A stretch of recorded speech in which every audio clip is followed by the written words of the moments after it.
My son doesn't want to try hard at anything and is holding us emotionally hostage, because if we don't take care of him, he said he's going to end up homeless and is fine with that. Posted by you/communication own 884. My son is 23 years old, recently graduated with a mechanical engineering honors degree, and has no college debt. He doesn't want to do anything. He has a job at a bike shop 2 days a week and doesn't work more than that. He just wants to go to the gym and sit on his computer and phone. He has 2 younger siblings who have drive and direction, but he says nothing motivates him. For years, I thought he was depressed. He has been on antidepressants in the past and has had therapy. His most recent stint with a therapist ended after 20+ sessions, and he told me they couldn't figure out why he is the way he is. Out of desperation, I spoke to the therapist, who told me he didn't think my son was depressed, but that things are hard for young men now and he needs time. He has been tested for ADHD and is on medication for it, when he can be bothered to collect the prescription. He doesn't believe he has ADHD, by the way. He has burned bridges with friends and is burning bridges with us.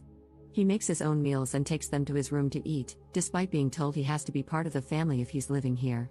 We charge him rent but made the mistake of telling him we were saving it for him when he moves out. Starting this month, I'm deducting money for bills and food. He is rude to his siblings, doesn't help out around the house, and does nothing to contribute to the family. I want to give my son purpose, and we've tried everything, and I mean everything. I have spent countless hours talking to him, asking how I can help. He doesn't know. I've suggested he take a year off to do volunteer work, travel abroad, or work a menial job until he figures out what comes next. He wanted to move to California, where we used to live, and settle in San Francisco until he realized he couldn't afford it. I can't bear the thought of kicking him out, but I see no other option.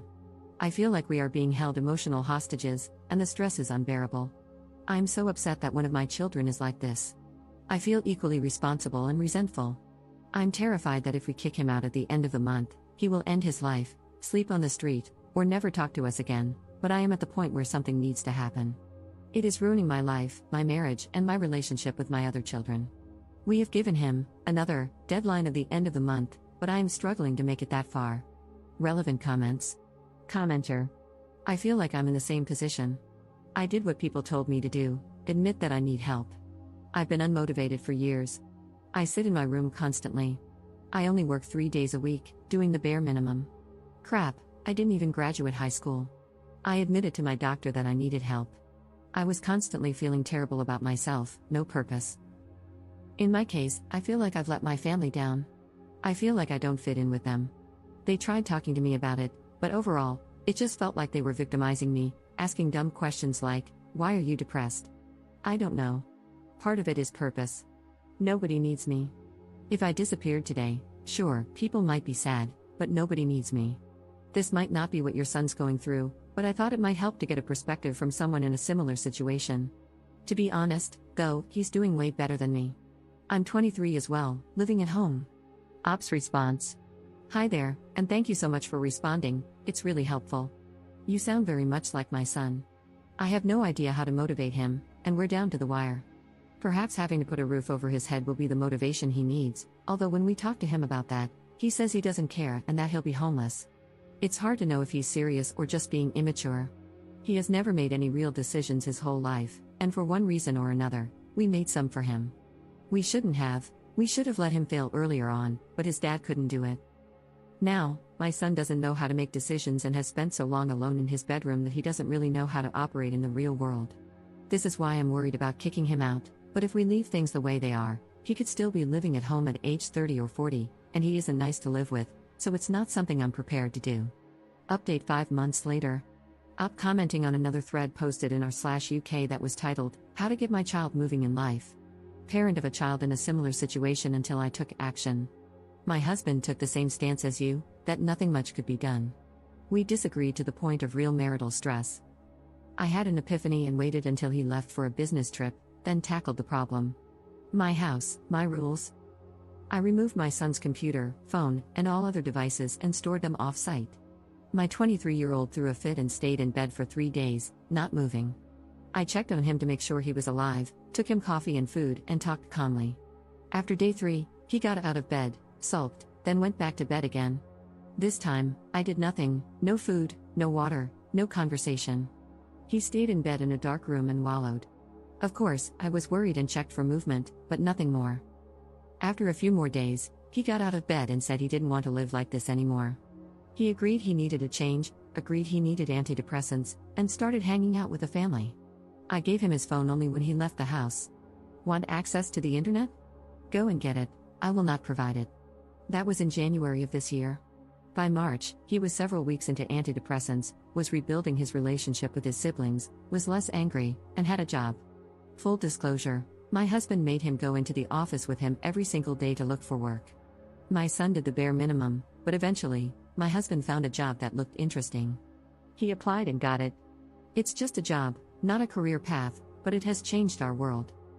My son now works full-time and has kept his old weekend job. He now works about 10 days in a row, then takes a day off, by choice. With his first paycheck, he bought some new clothes, the first in several years, and some accessories for his bike. He's also made friends at his new job and goes biking with the guys after work. He's found his passion for biking again. I cannot stress enough the utter relief we feel. I can now sleep at night and no longer worry about him. Sure, he needs to figure out a longer-term plan, but for now, we can sit back and watch him rediscover the world, and realize it's actually quite a nice place. You can do more.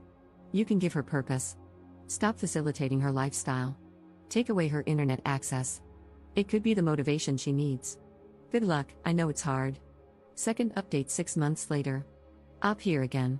I want to provide an update for any parents in the same boat who stumble upon this thread. It's been a year since my original post, and our lives have changed unrecognizably for the better. After my son started work, his confidence grew, and his self-esteem improved. He had purpose. Over the last year, we kept revisiting the move, and sometimes things got heated, but we stuck to our guns until we gave him a hard deadline. The deadline came, and we made him leave the house. It was so hard, we didn't sleep for 2 days, and my husband caved and asked him to come back. The shock of us making him move into a hotel had the desired effect. It took several more months and lots of reminders, but he eventually found a place on his own and moved out last month. He is now living independently, just a few minutes from his work, and is loving it. He enjoys earning money and paying his own way. He has experience buying a washing machine, learned how to plumb it in, and understands that sometimes you have to take a day off work to accept deliveries.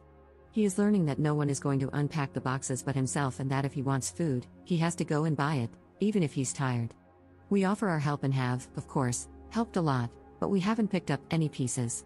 This is all on him. And best of all, our relationship is getting back on track. He comes over every Sunday for dinner, hangs out, and catches us up with his news.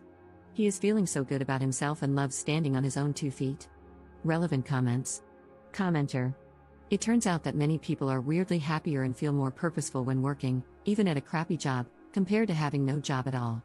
I spend most of my work shift dreaming about playing video games, and I resent having to waste the best part of my life slaving away at my desk. But when I'm unemployed and just screwing around, those video games really don't keep me entertained. They become just something to do to pass the monotony of doing nothing important. However, I treasure my time playing after work when my wife and I are side by side, enjoying it together. Commenter 2. I think this sort of hopeless, unliving existence is on the rise, at least in the US and other Western countries. Lots of young people just don't have lives to start with.